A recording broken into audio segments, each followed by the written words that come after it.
Pongal. Nandri. Thank you. Sri Jaydev Gallaji.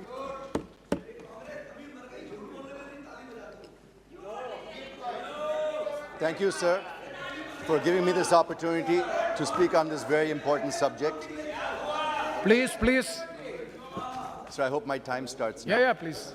Sir, although it's within the purview of the Finance Minister, and she will be responding at the end of this discussion, I feel that if the Honourable Consumer Affairs Minister can also intervene in the discussion and apprise the House on what his Price Monitoring Division in particular and his ministry in general has done to monitor, control and contain prices of essential commodities, it would definitely add value to this discussion, sir.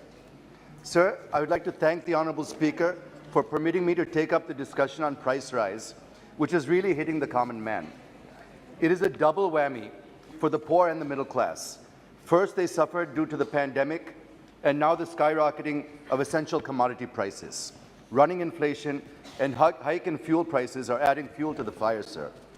Sir, I hope that Manthan of this debate will give Amrit in the form of suggestions, and I'm confident that the Honourable Finance Minister and Consumer Affairs Minister would take them in good spirit and act on them to rein the prices of essential commodities, which are really pinching everyone, sir.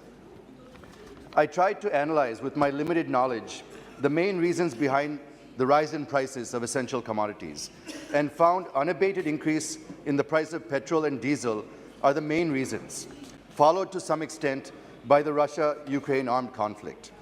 It is not just the common man, but even small businesses like restaurants, food joints, hotels and others that are also suffering.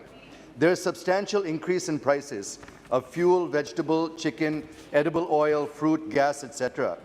And small-time restaurants cannot increase the price of food items. If they do, they lose customers, and if they don't, they're incurring losses. Such is the situation, sir. They are in a paradox. So for all these ills, I feel the only solution is to bring the petrol and diesel under the purview of GST, sir. This is my first suggestion to the Honourable Finance Minister. Sir, inflation is hovering more than 7%, much more than the RBI's threshold limit of 6%. For many months now, the CPI has been hovering around 8.5%, and the WPI registered 16% in May. The inflation is nothing but taxation without legislation, sir. I agree with the Finance Minister that price is a global phenomenon, and India cannot be insulated from this. I also agree to some extent when the Finance Minister says that the Russia-Ukraine conflict also disrupted supply chains and resulted in increase of prices. This is true, but at the same time, inflation is majorly caused due to two reasons. One is demand pull inflation, and the other one is cost push inflation. The former can be controlled with reducing money supply or increasing prices through taxation. But when it comes to the latter, the measures needed are to increase the supply to meet the demand, which is not happening. And with floods in almost every part of the country, this will further worsen in the coming days. I would like to know from the Honourable Finance Minister the details of monetary, fiscal, administrative and price control measures taken by her and the RBI to control the inflation. This is my second point, sir. Sir, my next point is on containing retail prices. As per the existing system, retail prices are fixed by market forces, and people think that the government has a limited role to check spike in an unacceptable price rise. This is not true, sir, not fully true. Look at the legal metrology packaged commodities rules.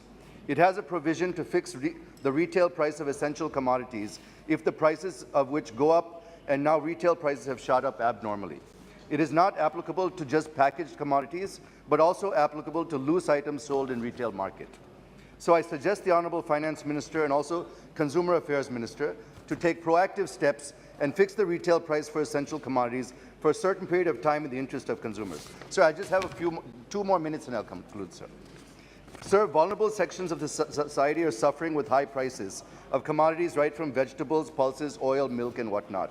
But to rein in high prices, we have one more mechanism, that is market intervention system, sir. The objective of this scheme is to intervene and to stabilize the prices in the market and to ensure that shortages do not adversely impact the consumers.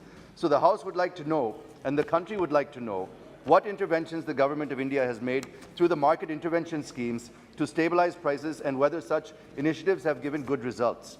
Sir, it is not just the market intervention scheme. We also have the price stabilization fund to tackle inflationary trends. So what the ministry has done to implement this to deter speculative and hoarding of essential commodities may also kindly be explained to the House.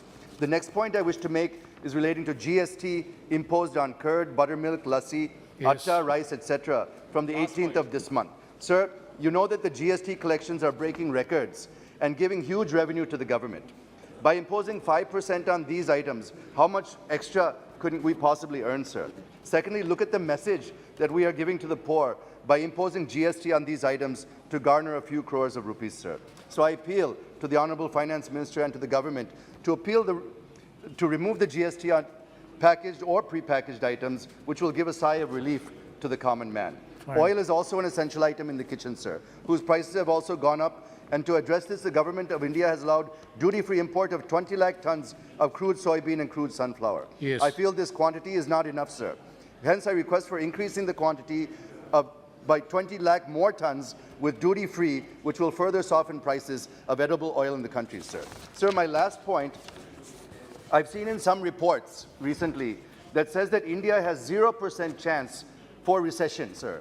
Sir, with the global recession already underway in some regions, and which is quickly spreading to other parts of the world, how will India be immune to such a global recession? May kindly be explained, sir. Thank and you. if we are not immune, what is the financial impact on India, and what are we going to do to prepare for this? And how will this global recession impact the inflation in India further? Thank you, sir, for giving me the time. And Thank I you. look forward to the response from the Finance Minister.